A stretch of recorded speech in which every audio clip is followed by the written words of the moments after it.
Welcome to the Totally Awesome Fishing Show. This time we are down in deepest Devon. Not darkest Devon, actually we've got sunshine, it's like the continent here. And we've actually got continental weather with us, which is, you know, great for the filming for us. Now we're at a place called Angler's Paradise, which is owned and run by Gregorek. It's been here a long time. It's a multiple complex of lakes and chalets that you can stay at. Really nice. It's manicured. It's almost like a golf course going around here. We're going to go and see if we're only here for one day. That's all we got, one day. We're going to see what we can catch. Mike's going to give us the tips and techniques. Mike, what are we going to be going for? Well, today we're going to be using the most simple technique for carp, and that is stalking with a bit of bread flake or dog biscuit. Real easy stuff. We're going to give you some tips about how to spot them, where to feed them, different techniques you can use. Let's go have a look at the really complicated rig. And it is a rig too. Okay. Right, to start with, let's talk tackle. Small, these are brand new, being tested on the Totally Awesome Fishing Show, the Tokushima HK4000. So small, fixed ball reel, 7 pound line, straight through. This is an Avon quiver tip rod with a 1.25 pound test curve. Now, hook, this is all you need guys, a hook. There. This is a size 8 barbless hook, wide gape. That's all you need, it's that simple. So straight onto the line, there's no hook links, anything like that, that is it. Bait. Let's talk bait. Okay, here we go guys, let's show you the bait. We use soft, not hard, soft dog biscuits. Now you can buy these at your local supermarket. We soak them for about an hour, let them soak, and they absorb all the water, expand, and they go nice and soft and squidgy. This is your hook bait. Let me show you how to hook it. Right, so here's my dog biscuit. Now with the dog biscuit, we've shown you this in another video, but we'll just show you quickly here. There's a soft bit here, and there's a hard bit here. A lot easier to hook through the hard bit, straight through the top and the middle, roll it round the hook, and as you roll it, that hook point just pops out there. You can see that. There's a hook point just there. Now because it's soft dog biscuit, as you go to strike, straight through, hook hold, you're onto a carp. Okay guys, bait's ready, gear's ready, we're all set. But, do I throw the bait in straight away? No. You need to go and find the fish first. That's the whole point of stalking. You must have a look around the lake, see where they're feeding, whether they're under shade, whether they're out in the open. Go and look around the lake first. Get a good idea of where they are. Then you can start thinking about putting some bait in. So let's go have a look.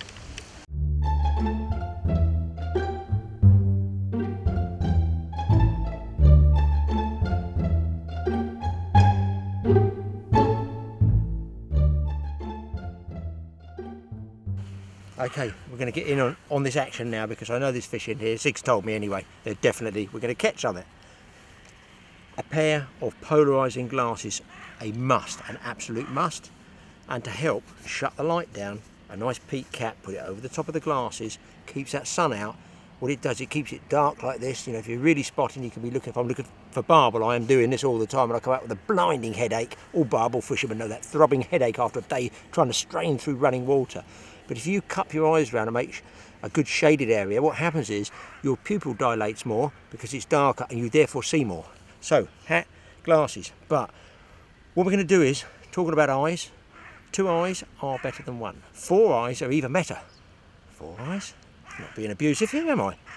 2 pairs of eyes are better than 1. So Mike is going to go one way, I'll probably break up and go the other way, but you might see me with a head cam on because if I see a fish, I want to try and film it for you in the water to describe exactly how you can spot cruising fish, basking fish, where they're going to lay up, all the little nooks and crannies that a lot of anglers sitting on a bed chair are not going to see. You need to be mobile, you need to look. Let's start looking.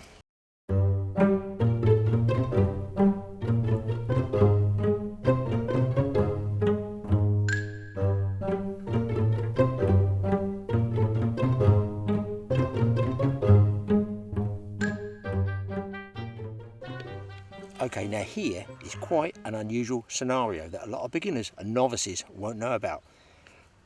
There's obviously islands and bays, there's plenty of features on this lake, but this one is almost not a feature. What's happened is there's a little neck up here with some overhanging bushes. As I've walked up, because I'm wearing these polarising glasses, I've been able to see a discerning line of colour. I mean, it's all pretty coloured because there's fish in there and it stirred it up. But they've definitely been feeding in this corner, because you can see like a demarcation line, as though there's a sort of one tide of salt water and fresh water, as it were. And that tells me up in this corner there's definitely 100% feeding fish. Now, I don't know, of course, if there's a carp or not, but if I just throw a few of these biscuits in, might bring them up. So if you see anything that's got a muddied up area, don't neglect it. Take your time, throw some floaters in, just sit there, let them rest, and see if a fish comes up. And up there is an overhanging bush, and do you know what? I'd be real surprised if there's not a carp up there, but I'm going to have to be very stealthy.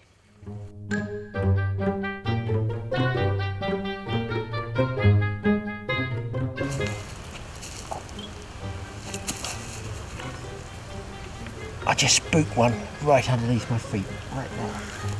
There's definitely fish in here.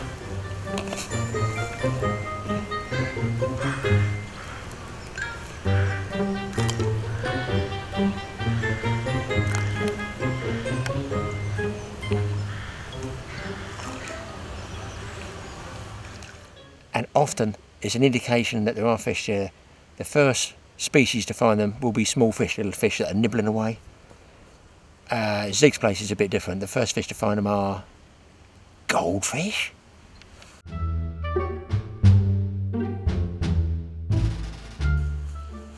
Okay, I've actually got not one but 3 carp that have been taking my biscuits now, right on the edge, on that demarcation zone I told you about between the muddied up water. So my hunch was right, there were feeding fish in that muddy water, and I've got them just on the edge. So I think we'll take a shot, try and catch one for you. Mike, up here, down here.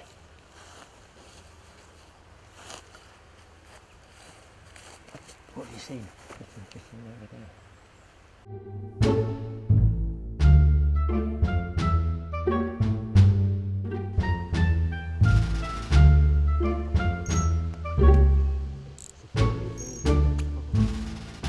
This is one of the most frustrating things. Oh, he's missed it. He's on. Well done, well done. As you throw those biscuits out, Listen to that thing. That's a sound we like to hear. Right, guys, into the first fish here, and he's taken me straight to the island that I hooked him in, and he's going for it. Now, carp are quite clever. They do know where all the snags are, so the key He's is, in the bushes, man. He's right by those bushes. There he is. He's under it, boiling underneath the bushes. I can actually see him there. Look, he's trying to go for those bushes. There he is. He's trying to go, isn't he? The mirror. Key is, guys, is when you're running out of room to move the rod, you need to put some side strain on like this. If he's going right, put some left side strain on him. If he's going left, put some right side strain on him. It just helps to guide them away, especially in lakes with lots of lily pads and things like that, and reeds and rushes. As soon as they get in there, it's almost a lost fish, guys, all the time. So you need to keep them away from those snags.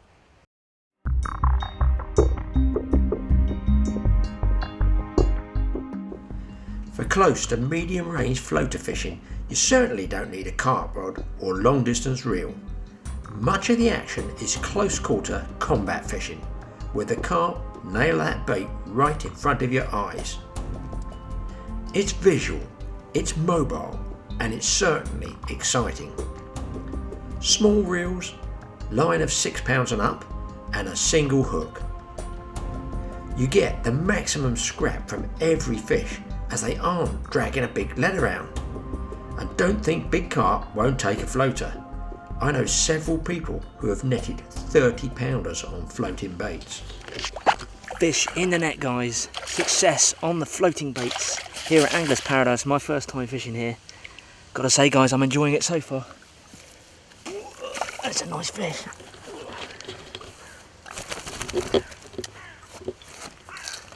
There we go. And that was just looking. Oh, the hook's just in the net. Look at that. Hook's fallen out. The hook has popped out in the net. It's barbless hooks anyway, but there we go. Hook's out. Let's have a look at the fish before we get it back. These carp are crisp and clean. A pleasure to catch and a pleasure to put back. Just look at the condition of this one.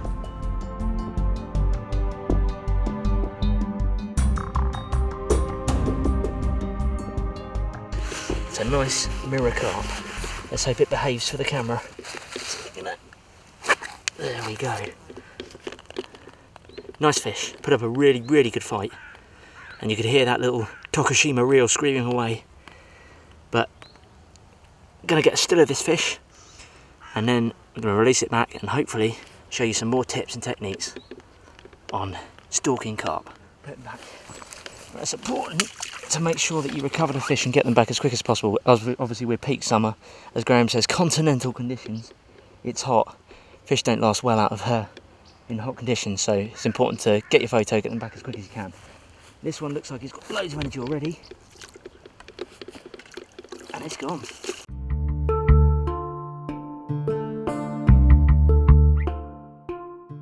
Out goes the bait, tighten up to it, and make sure your reflexes are as sharp as can be.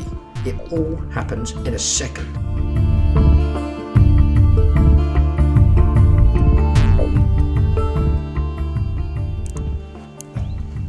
Well, I just couldn't leave those fish. They were still feeding where Michael was. Oh, I love this reel. I love it. I think he's going. I think this one's. It's going up the A30. This one. Oh my God. Oh, I love these Avon rods too. I love them. Look at the bend in there. Oh, look, he's over there. I'm going down the bank, guys.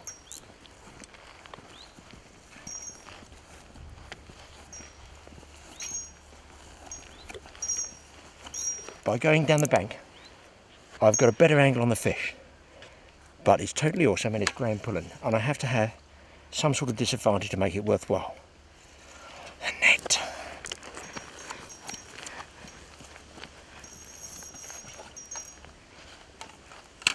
If anybody's got any spare brain cells out there, do feel free to post them in.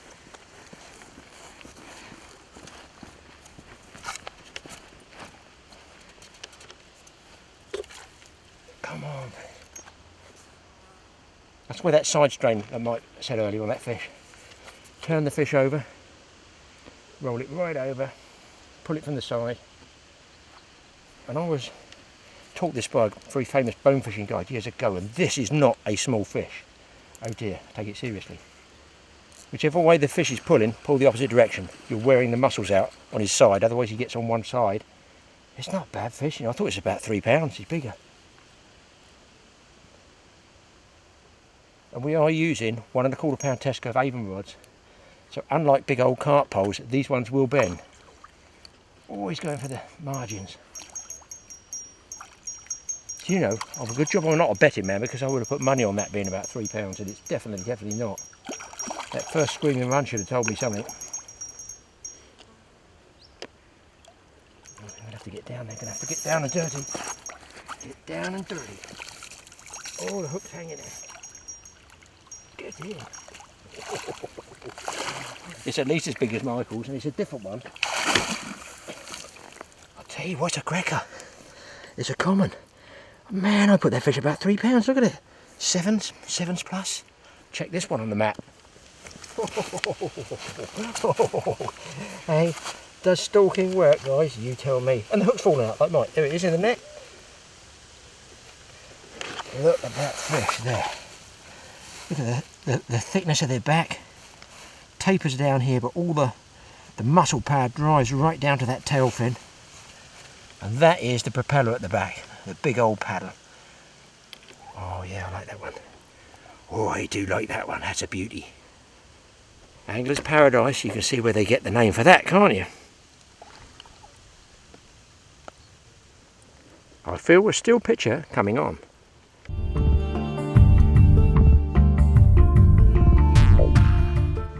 Now we're not bothered weighing the fish yet till we get close to or over double figures. So don't carry them back by hand. There's a good chance of dropping one. Keep them in the net. You know, if you're weighing a fish, you've got it in the weigh bag, in the weigh sling, you can carry it in that. If you're not weighing fish, no problem, in the net. It's not going to fall anywhere, it's nice and safe. You can rest it in the water. There we go. Just let it recover there. Look, I mean, really fresh fish, it's recovered straight away. And you can release them without dropping them. Come on, turn around. You've done your act for the camera, for the totally awesome. Look at that, what a shot. I love stalking carp. To me, that's the only way to catch them. Look for anything resembling a feature. A narrow bay might have food items drifting into it.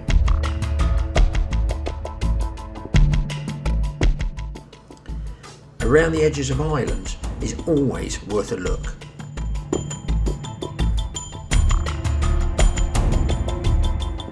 Keep an eye out for any sneaky carp that can sit down your floater quietly.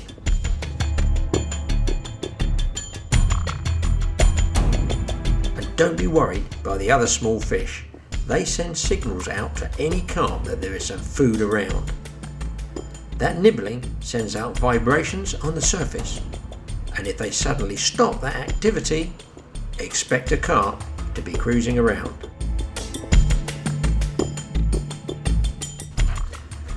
Look for overhanging bushes, a classic hidey hole. And check out the shadow line thrown by the bushes on the opposite bank. This is exactly where carp like to cruise. And toss some dog biscuits right in the edge of the reeds.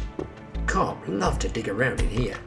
The beauty of floater fishing is that you don't have to cast until you actually see them taking the bait. And how about this tiny hole in the reeds? There was a nice carp lying in there just 5 seconds before we switched the camera on. Throw some floaters in. I was off filming some scenics when a shout from Mike had me running. He was on yet another carp.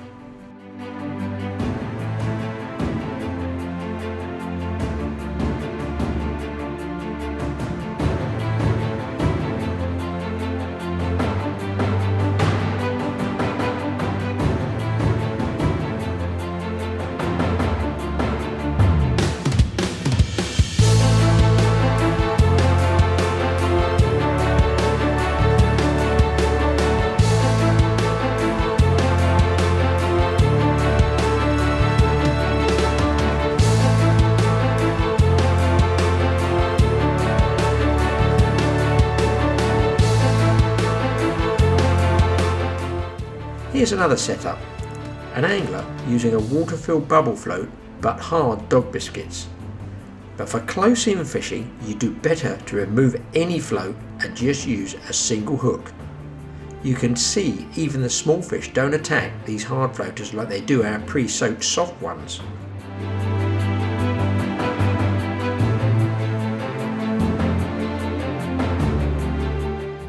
Our soft soap biscuits will nearly always get those carp feeding.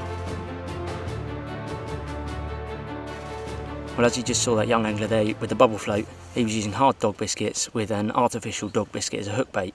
Now we like to use soft bread, soft dog biscuits, purely because as you go to strike for the fish, as it takes, the hook comes through the bait and it much better hook hold, a much stronger hook hold on the fish.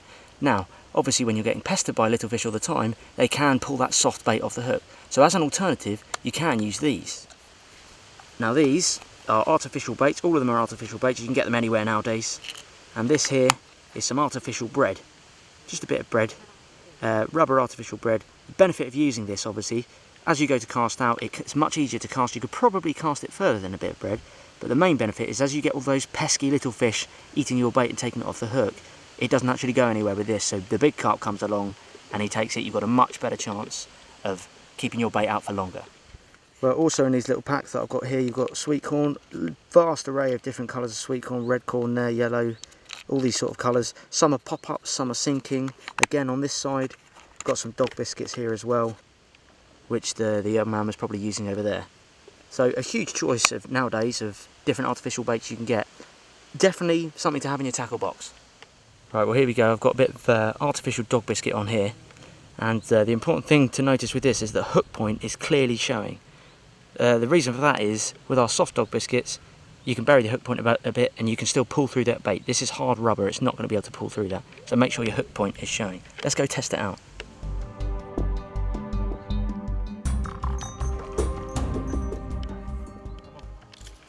Right, oh, why did that one come off? Gone over the camera. Now, reason why that's come off. Hook bait's still there, obviously again artificial bait, but look, as they go to put their lip around that, this is actually getting in the way, and that's why I've had 3 now where they've popped off the hook. Now there is another method you can use just by hair rigging this, and therefore making it much easier for that hook to get a better hold. Let me show you how to do it. Okay, so I'm just going to hair rig this dog biscuit now, this artificial dog biscuit. I've made a loop there, and then here's the hook in this hand. Now with the other end of the line, you go through the back end of the hook, just like that. So I'm pulling the line through, pulling, I'm still pulling that line through, and here comes the loop. Here it comes there. Now that loop is where the dog biscuit's going to sit, so I reckon I want it about just there, so that knot is at the top of the hook, just there. Now I'm going to pinch that on the back of the hook with the rest of this line here. Just make sure that's pinched level.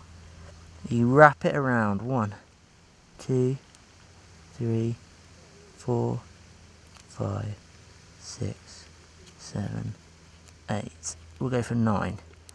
Pinch it, grab the other bit of the line, which is here, go back through that eye. There we go, like that. Put it through, pull all the slack out of the way. That then locks. I can't pull that anymore, that's locked. It's the benefit of it, it's called a knotless knot. There we go. Now there's my loop, so I'm ready to now put my dog biscuit on. Right, so here we go. I've got the artificial dog biscuit there, and I've got a pretty old school, I think it's one of Dad's ancient baiting needles there. It does the job though. So what I'm going to do the job if it goes in your finger. I'm going to go through there. Obviously keep clear, this is quite dangerous, so keep clear, keep your fingers clear. Work it through the dog biscuit. I can see the point coming through there. There's the point. There we go. Right, so on this baiting needle there's a barb there, like almost like a barbed hook really. There's a barb there. I've put the dog biscuit on there. I'm now going to come up with my hook and the loop, and I'm going to hook that loop there. So it's on the baiting needle, I can pull it tight. I then slide with my thumb and forefinger the dog biscuit over that loop, being careful of the barb, right down to that knot there, and then I can unhook it.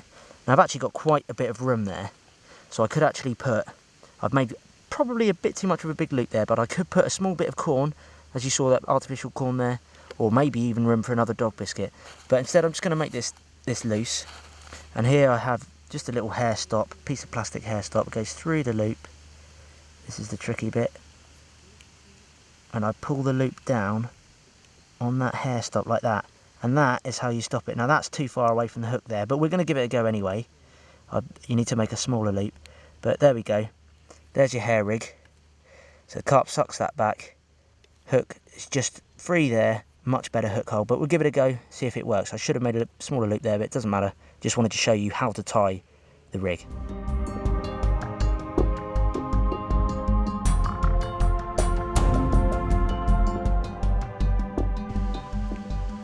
Well guys, there's been a bit of a breeze pickup now, and the old artificial baits, the problem is they're floating so much on the surface that it actually gets more, the wind has a much greater effect, and it ends up blowing your bait far too much and you get a big bow in your line. So I think I'm going to go back to the old school, back to the soft dog biscuit, and hopefully we can see if we can get another one for the camera for you. Another locator to a carp is a bow wave like this one. It's swimming just under the surface. If you cast well in front of this quickly, you're always in with a chance.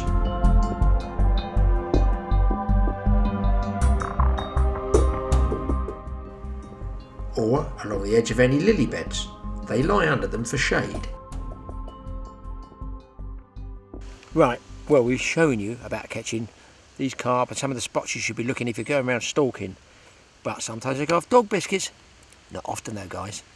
Then you go to one of these. Yes, a loaf of uncut bread. This one's wholemeal brown bread, so it's very, very good for you. But don't just break it off in a great big piece like this, because it goes sort of odd shapes and it doesn't cast right. If you get a pair of scissors here, just cut some nice neat rows up there like this. You can see a snippet up there, snip across the top. I only want the crust, I do not want the bread. Then I push the scissors in there, break it off. Look at that, isn't that neat? And you can actually give it a little haircut like this. I'm sure, being totally awesome, you know where any loose bits go in the bucket ready to go out. Now we can do two things here, right? This is a Graeme Pullen tip.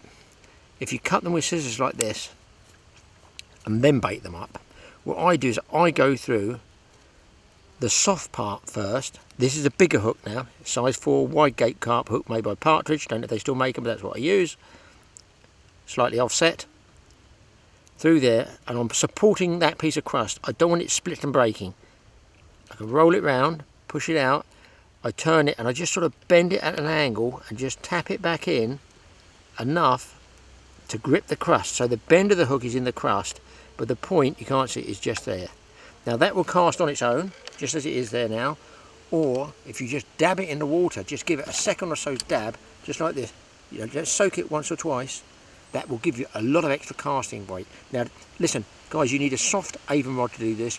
You get a broom handled carp rod, it ain't happening. You'll go whoa, and get really angry and the bread will fly off in the air. A nice soft flexible rod. They could almost make a floater fishing rod, you know. Maybe you should have a totally awesome floater fishing rod. A nice soft rod, flicks it out on the surface like that. As soon as it hits the surface, any ripple, just mend the line, you know, so you don't get a big belly in the line, and then you're waiting for it. I've got another really good tip for casting even further than that, because I don't like float controllers. I just like free lining, a hook, a single bait. Honestly, don't know whether to tell you or not. There's no one listening, I'll tell you. Right, this one's for casting a little bit further, making a bigger bait. Now watch, I cut these there, a little bit smaller again, because I'm going to make a little pyramid bait of that. There's my square, another square, another square, and I'm going to stack those 1, 2, 3, threading them on one at a time with a hook, like this. I'll just show you quickly. I go through here, thread it down, through here, thread it down, into the big one exactly the same as I said before, turn it, fold it, twist it, and then restack those on top. Restack them on top. Do you know what? This one casts a really long way, especially if you dunk it. Right, little tip here, very, very small tip. This stuff is sticking to my fingers, it's disgusting. We called it floater bait. I've no idea whether they even make it now, but it's like a putty that you used to squeeze on the line up here, give you extra casting weight. Now when you cast with a pyramid bait like this, occasionally these will slide off the hook. So what I do, it's a Graeme Pullen method, you won't read it anywhere else because I invented it and have it fully patented. On goes that piece there, and I squeeze it down on top of the bread and squeeze it nice and tight, and it just doesn't happen all the time. Should stop that crust floating up all the way up the line, and you have 3 different baits, of which one has a hook in and the other 2 up the line. You're bound to go badly wrong and you miss the fish. Just watch how far I can cast this bait. Just dip the pyramid crust a couple of times to soak up some water for added casting weight. And what you want to do is you're casting, you can see what type of reel I've got. Nice small reel, almost a barbel, tench, chub, anything type of reel. I'm going to cast it, but I'm not whip casting it. I'm going to toss it in the air. You toss it high in the air and you should get quite a good distance.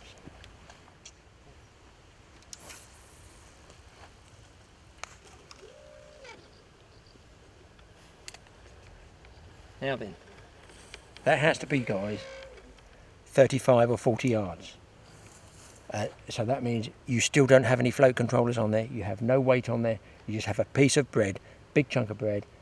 Of course you have to remember 2 things here.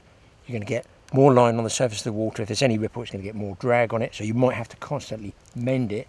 The upside of that is there's a lot of water-soaked bread out there, so you can afford to mend it like this and barely move the float. And I've mended that line there, and what I can do now is I've cast past the end of the island. If you look on the lens, people have been trying to fish into the bush on the end of the island. Can you see that? There's actually a float up in the tree up there. Nice bright orange float. Seems a bit dumb to me. Why would you want to get that close?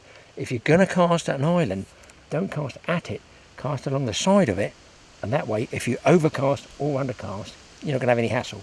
Because what's happening now is I'm letting that crust just drift in there. I don't know whether you guys can see that on the camera.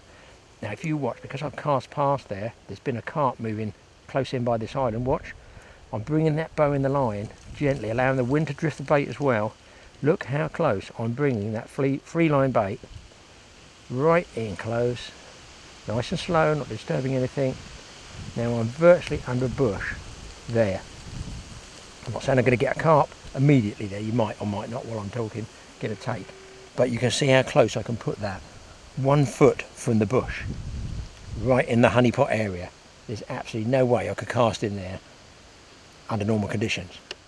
Now guys, what you can notice there is, if you can see, it's going right by, it's actually getting very much into carp territory there, is that, oh, I missed him. Oh dear, I've got that man's mad laugh again. I had it on one of those other films. Oh, just look over the crust, guys, please. Just look. It's gone. It's gone. A second carp came up and ate it. So that shows you what I was trying to illustrate to you with a big with that triple-headed crust, pyramid bait we call it.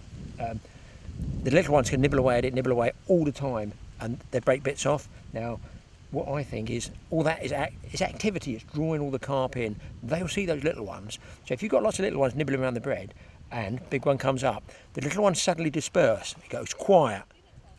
Watch out. That's when a big one's going to suck it back. And do you know what I'm going to do? I'm going to cut up another pyramid bait and put it right back in that guy's face.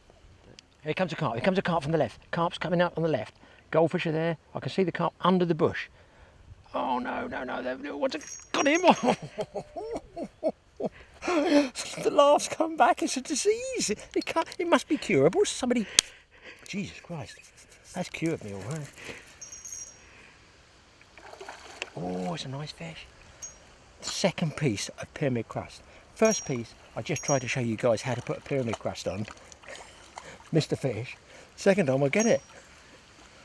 Right. There's a there. Oh, no.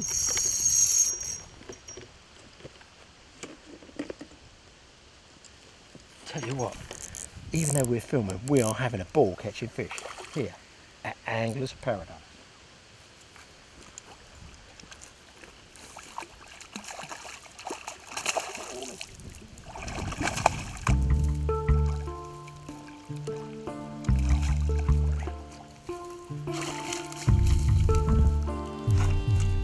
That really is a paradise carp on crust. Well, yet another carp. Totally awesome fishing here, but if Mike's going to stay on those artificial baits, is he going to use those pedigree chum mixers, which are unflavoured, undyed, untainted? Just ordinary mixer biscuits, that's all you need. Or is he going to go for crust, a pyramid crust? I'm going for the crust again. I hate to say it guys, but the pyramid bait, distance casting down past that island, drawing it back right on the corner of the island is doing the business. Everywhere else, middle of the day, about 3 o'clock in the afternoon, baking. Well, I mean, today they said it would be about 90. Enjoy, with the British climate, enjoy. I'm enjoying this certainly. This really is paradise. Now, if I get this fish out, I think you've seen the pyramid. Oh, I told you, it's come out my mouth, the pyramid bait. Just when you talk about it, whisper about a pyramid crust. Don't say it too loudly because they'll all know about it. I've got 2 more tips for margin fishing. I don't know what to tell you. I think we're safe. Let me get this fish into the net and I'll give you another 2 totally awesome fishing tips.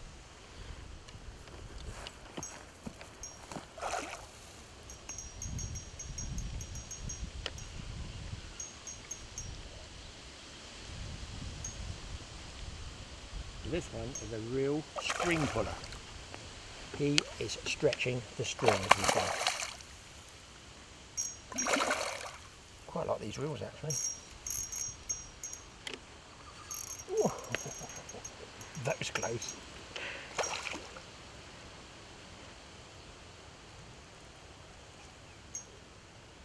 This one is going like a tray, like a blackfin tuna.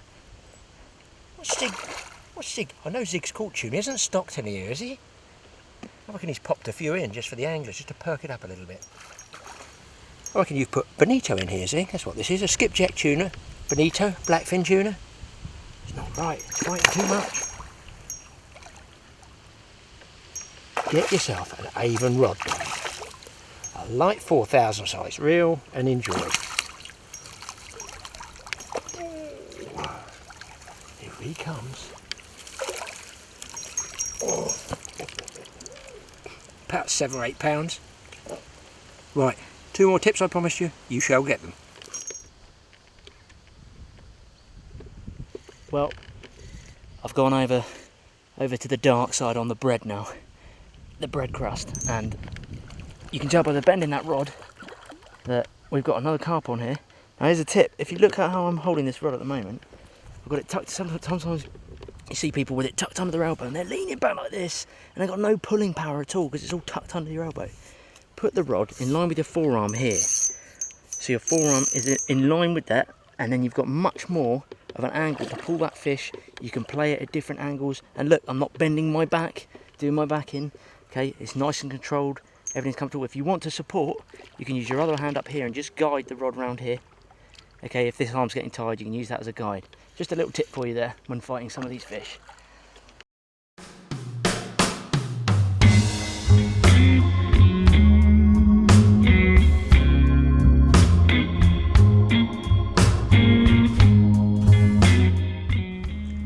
See how the wind has drifted this surface scum into a corner?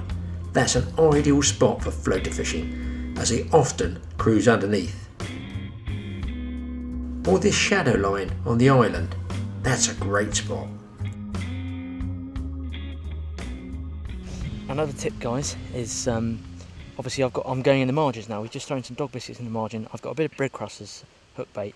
Now, when you're in the margins, it's important, because you're closer in, if you're striking the same strength that you're striking up there, you're going to pull the hook out of the fish's mouth. Oh! You didn't pull the hook out of that one's mouth, did you? That one was well buried. That was just where we've been returning the other fish, in case you want to know. It was hooked. There's the biscuits. There's the old mud stirred up as well. And what a good job. You didn't strike too hard, because that would have been really bad if you cracked off. Yeah. So that's the tip, guys. If it's in really close and you're in the margins, still strike hard. You need to set the hook, but do not strike as hard as you would out there, because there's less stretch in the line. You've got less line out in the water. Especially if you're using a carp rod, because I mean, that's so stiff, it's going to crack the line. You'll break off. You'll break the fish off. Big 2 pound test curve is just going to, there's no giving it at all. It's just snapping. You'll come back with a pair of lips.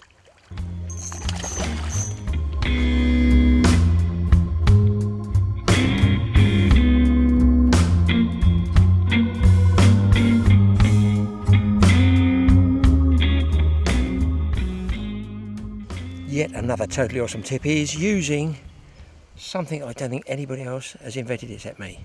Ah, possibly they have. There's nothing new in fishing, let's face it, except...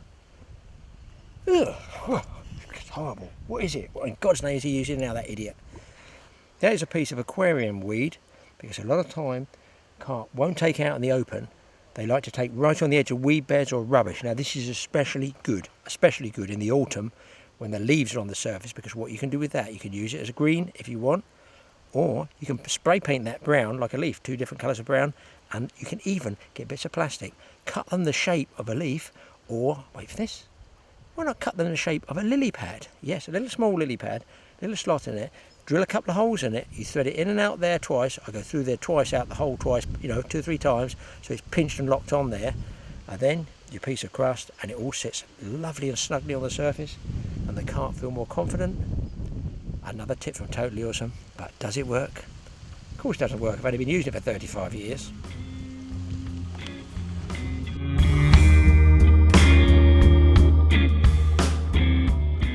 Now you can see there, guys, they're not the slightest bit, in fact they pulled it under the water, they're not the slightest bit bothered by that piece of plastic. And neither will a carp be, I can assure you. Because I can tighten up to that, I tighten up to the plastic leaf, and I can mend the line, and I don't even move the bait. I'm going to put another piece on, because I think that's too wet. Was that close or was that close? But, tell you what guys, there's the leaf. He didn't even flinch at that. I'm going to persevere, see if I can get one for you. Well, you've got the little ones. It might not be a carp, but what about this little chappie? Now there is a piece of plastic aquarium weed, and there is a fish that surely should be in the aquarium. A golden orph? Golden rudd? What the heck is it? It shows you it works, guys. He's going to flip out of my hands. What a lovely little fish. And I'm just so grateful I didn't catch him in October. It's the peak of the pike season. He wouldn't last long, would he, on the Dorset Stour? Even the cameraman's shaking with excitement. He sees goldfish. Shows you it works, guys. I think it's golden rudd. Let's get it straight back. Never mind about the carp. Trust me, this piece of plastic weed does work.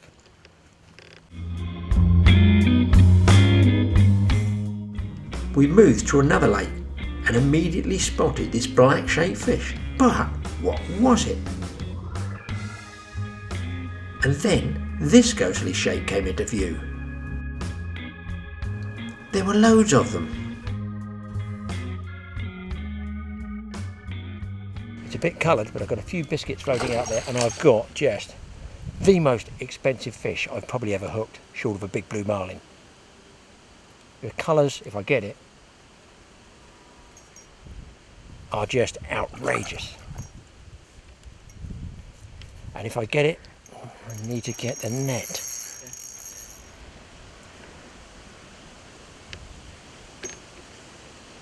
Oh, we saw some big grass carp swimming around this lake. Big black shapes over there cruising. I put the biscuit out and this guy just nailed it, sucked it back like it was the last biscuit in the world. I'll tell you what, he's really going. He is really, really digging. I just hope he doesn't get down these weeds. Oh. Oh, he's going for the lilies, the weeds, the rushes. He's in. He's in. That horrible grating sound. He's in. He's in. That's me done. So close. So close. So close to the most exotic fish I think I've ever. This is brilliant. This should be in the Bank of England. Just look at that fish. Just look at that. That's not real, is it? That can't be real. It's a plastic blow-up one. Let's get it on the mat quick. That is just the most outrageous fish I think I've caught for a long time. And a lot of kois, you know, are judged by the black markings on their back. The pattern viewed by the Japanese from above, looking over on a bridge. They look down, and those markings are exclusive to that particular fish. That one, what a beauty. We're very far still, guys. We're going to get this one back.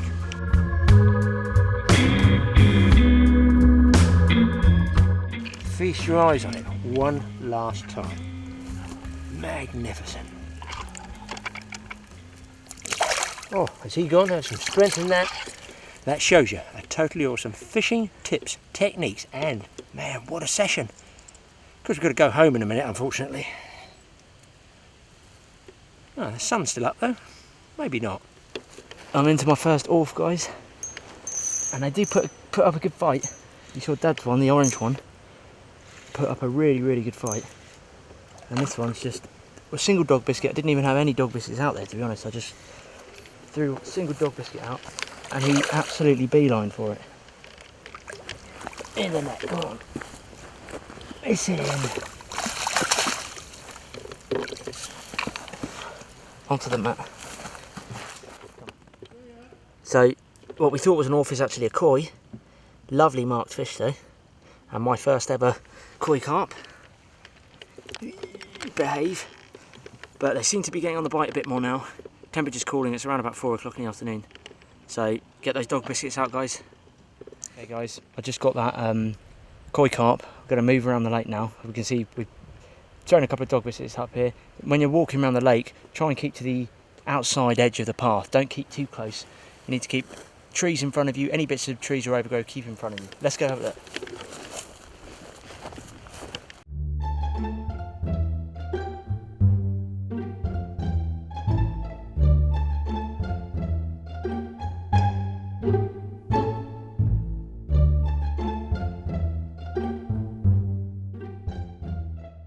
Well guys, I came to this lake, said to Dad I wanted to catch a grass carp, and I think, yep, it's my first ever grass carp, and thanks to Angler's Paradise, I've managed to, hopefully, if we get this net. Could be a second PB coming. Could be. Get in, yes! Second PB today, can't be bad for an afternoon's fishing, can it? Look at that, on the dog biscuit at 4:30 in the afternoon. Let's have a look. Everybody else has gone back to the villas for tequilas. Be good, be good. There we go. Look at that, guys. And it's got a sort of chub-like fin here, isn't it? It does, yeah. A rounded dorsal fin. Yeah, nice scales. Bulging eyes like he's been on crack cocaine. He's just had a dog biscuit, the dog biscuit of his life. That's he's had crack pedigree chum mixers. What a fish. And a weird little mouth. Yeah, I'm happy. Or big mouth, actually, really. It's sort of underslung, isn't it? It's funny. It is, yeah. And they're normally a classic for floaters, I think, you know, these grasses. Well, I'm absolutely chuffed with that. What a day's fishing. Lovely weather, lovely fishing. Lovely fishery. Can't say much about the company, eh? Nope. Let's get it still.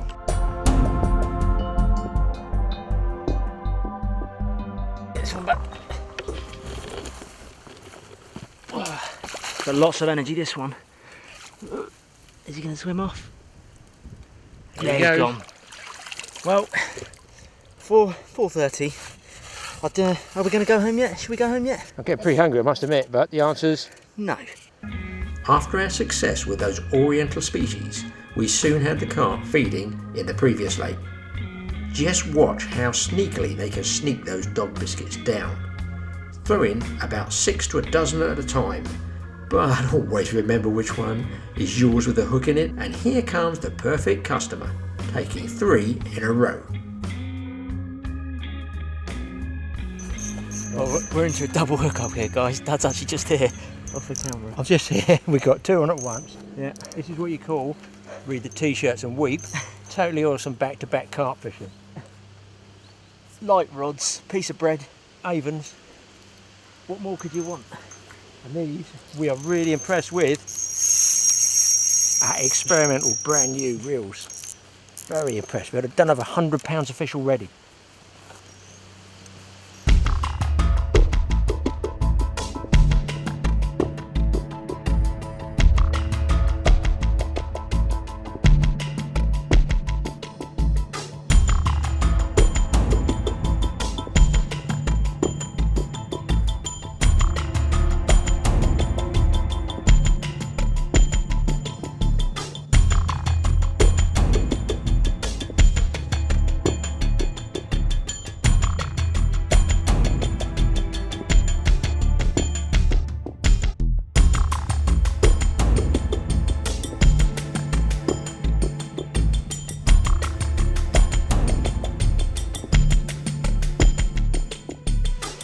There we go, guys, a double hookup. Mike's still fighting his.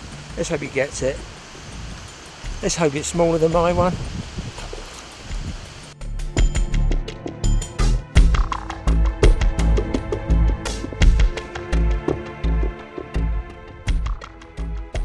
There you go, guys. It doesn't get any better than that. Father and son, double whammy, 2 at a time. That's what you call totally awesome fishing at Angler's Paradise. Zig Gregorek. Thank you. You don't get the kiss, the carp do. Mwah. Mwah. We finished a fantastic session with 25 carp, golden north, grass carp and koi carp, and this in just one afternoon. Now, you tell me, do you think floater fishing really does work? Yeah, it's totally awesome.